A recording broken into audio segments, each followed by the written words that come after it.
Are you aware of the heavenly encounter that took place during the last days of Padre Pio's life? What important lessons did he try to impart before he died? After a strenuous battle with malignant entities and a crippling illness, Padre Pio discovered that these experiences had left a lasting mark on him.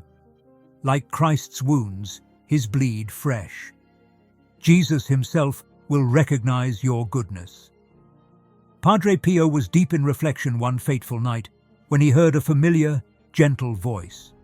It was none other than the Mother of Jesus, the Virgin Mary.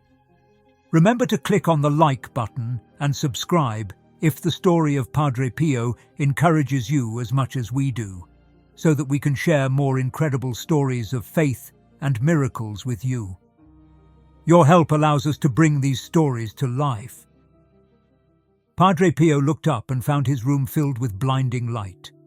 Dressed in a heavenly blue robe, the Virgin Mary stood in this radiant aura, her presence more regal than before. She said, "My son, I have come to tell you good news," with a serene smile. "God is pleased with your sacrifices, and soon you will enter into his glory. I have been with you all your life, and now I am here to share with you something truly extraordinary." Padre Pio waited for her revelation, filled with unfathomable joy. He got out of bed and went to her as a child would to his mother. Taking his hand, the Virgin Mary guided him out of the cell. He was shocked to find that there were only the two of them in the corridor of the convent, as if time had stopped. She led him toward a secret door that awaited him in the chapel behind the altar. He made a small gesture to reveal a secret room. Padre Pio gasped when he saw the hidden archive of history's greatest mysteries, which included ancient documents, maps, and enigmatic artifacts.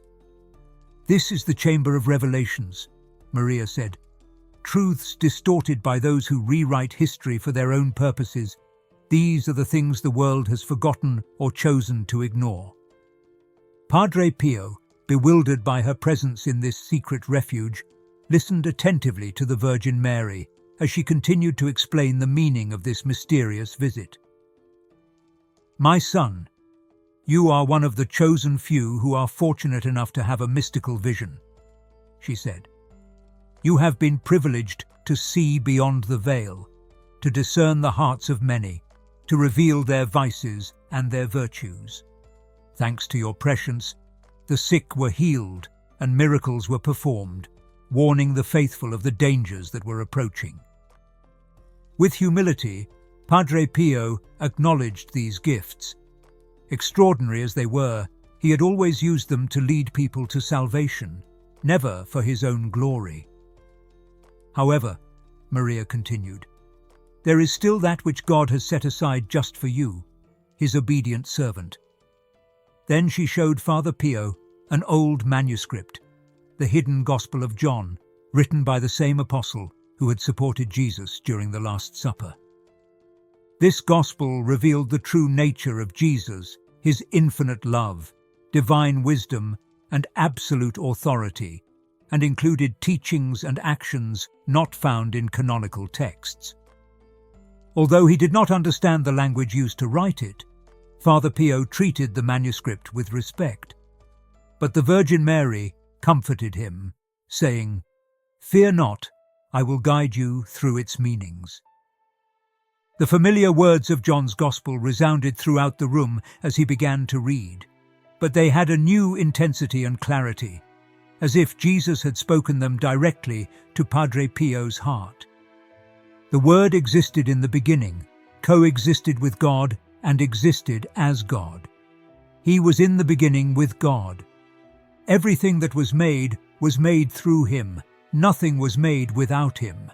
He possessed life, and this life contained the light that all men share.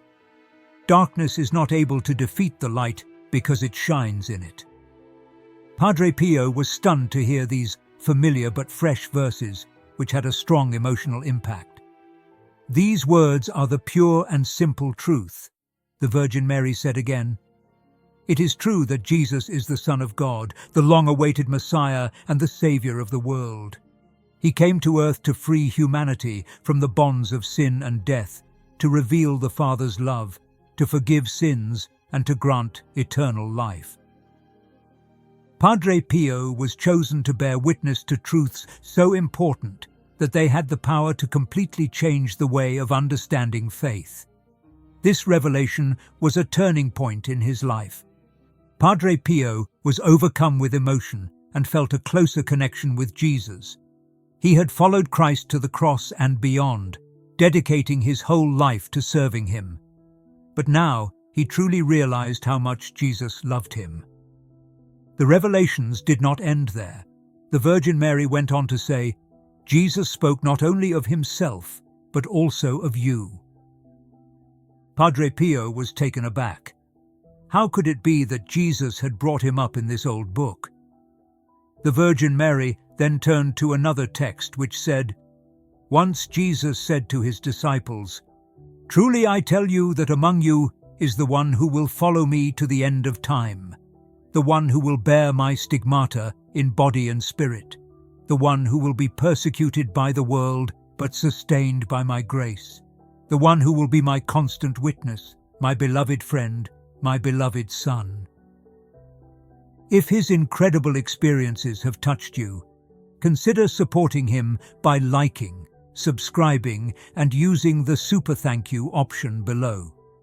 We are able to continue telling these amazing stories because of your generosity. Because Jesus had not given a name, the disciples exchanged glances and did not know to whom he was referring. He said nothing more than, "This is how you will recognize him. He will have the ability to see mystically. He will see things that others are blind to. He is able to read the hearts of men. He will find out what their virtues and sins are. He will predict the future. He will warn believers of approaching threats. He will perform miracles. And by the power of his prayers, the sick will be healed." Padre Pio was taken aback. Could he be the person of whom Jesus had spoken? Had he really been chosen to accompany Jesus to the end of time? Could he have been the prophet, the saint, or the Father? "Yes, it is you, my son," declares the Virgin Mary. "Jesus has always known and loved you. You were chosen by him for an extraordinary task, to be his voice in the world. He has given you extraordinary gifts to be his vessel for salvation. He has given you his stigmata, so that you too can be crucified with him."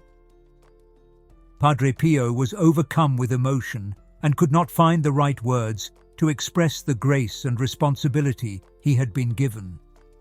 In a tone that mixed humility and wonder, he asked, "Why me? I am nothing but a meek monk and a sinner." In response, the Virgin Mary said, "You were chosen because you are a person of faith, love, and humility." Few were able to understand Padre Pio's intense spiritual struggle within the cloistered confines of his monastery. There was always the tension of an invisible war in the air. With the stigmata and wounds of Christ on him, Padre Pio was no stranger to suffering or supernatural events. But his experiences with demons were particularly difficult. These encounters were not just imaginary, but were real, visceral struggles with entities that wanted to prevent him from saving others. When the Vespers bell rang each evening at the monastery, Padre Pio prepared himself not only for prayer, but also for combat. Apparitions often challenged him and tested his resolve. The devil was cunning and ruthless. He took various forms at different times, such as a hideous creature howling in the dark, figures of temptation, or, most terrifying of all, figures of holiness, distorting images of Jesus or the Virgin Mary to instill fear and confusion. Padre Pio's unwavering spiritual strength persisted in the face of these adversities. His strong connection with God enabled him to persevere. His colleagues would see him calm in the morning after hearing chaotic noises coming from his quarters during the night. Unbeknownst to many, Padre Pio also possessed the extraordinary talent of bilocation, which allows him to be in two places at once.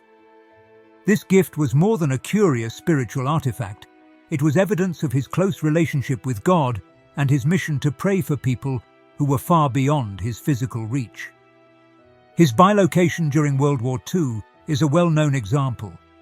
Padre Pio performed a miraculous intervention by appearing in the sky of his town, San Giovanni Rotondo, to prevent Allied bombers from dropping their deadly cargo.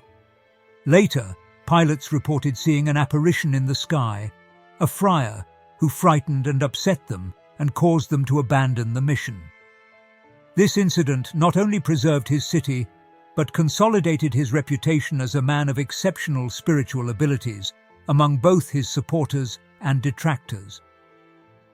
In the quiet that followed these conflicts, Padre Pio often found himself in the chapel, his prayers a faint echo in the corridors, a comforting balm for his exhausted soul. Here, in the solitude of his sacred space, he would refuel and strengthen himself, ready to face the challenges of the future. Padre Pio miraculously healed people within the sacred walls of his monastery, attracting people from all over the world who were suffering from personal tragedies. One of the most remarkable miracles was that of a girl born without pupils who, with Padre Pio's blessing, miraculously gained sight. Like many others, this event was not only a case of physical healing, but also a demonstration of the transforming power of faith and divine intervention. The holy task of confession occupied Padre Pio's long days. He listened to the sins of penitents for many hours, a task he performed with great empathy and heavenly insight.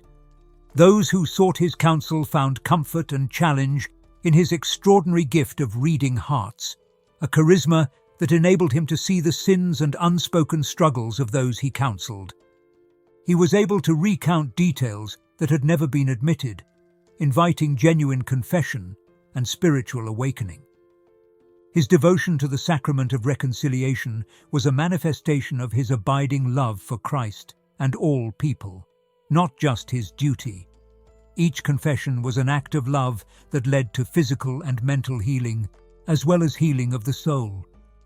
Many people had the courage to turn away from sin and live more virtuous and peaceful lives because of his words. However, Padre Pio's life presented some problems. Critics and skeptics, even within the Church, questioned the veracity of his healings and stigmata. There were regular investigations, and at times his ministry was severely restricted. He faced many difficulties, but his faith never wavered because of his unwavering submission to God's will and his close relationship with Christ.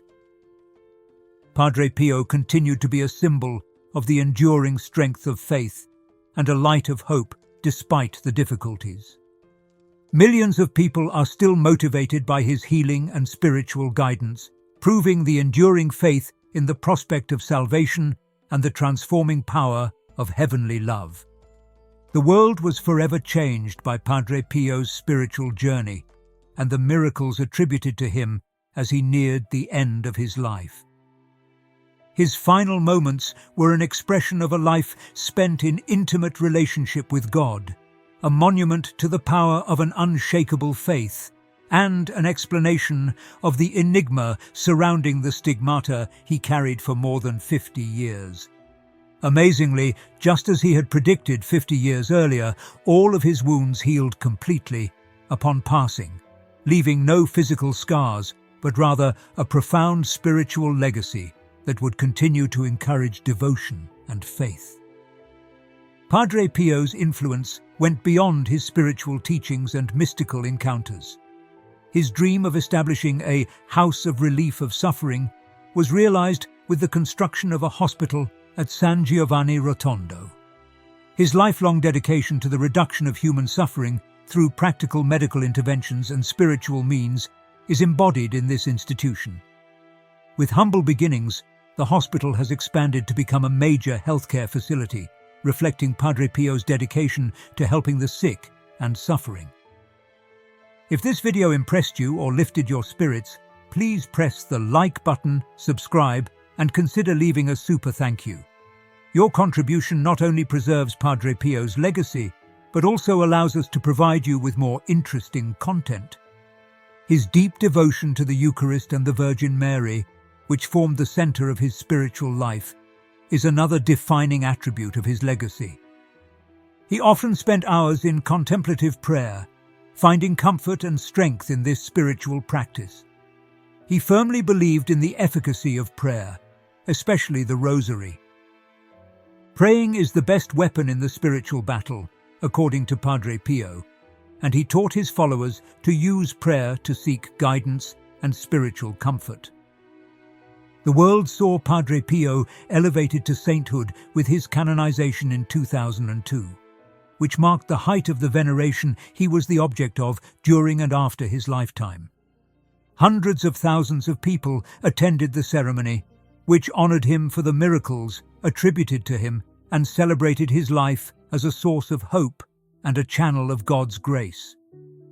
Currently, millions of pilgrims travel from all over the world to San Giovanni Rotondo to see the remains of Padre Pio, thanks to his teachings and account of his life. His message of charity, faith and hope deeply affects a modern world that seeks spiritual guidance in the face of pressing problems. Thanks to his enduring legacy, Padre Pio continues to represent the profound possibilities of divine grace, the transforming power of faith, and the resilience of the human spirit.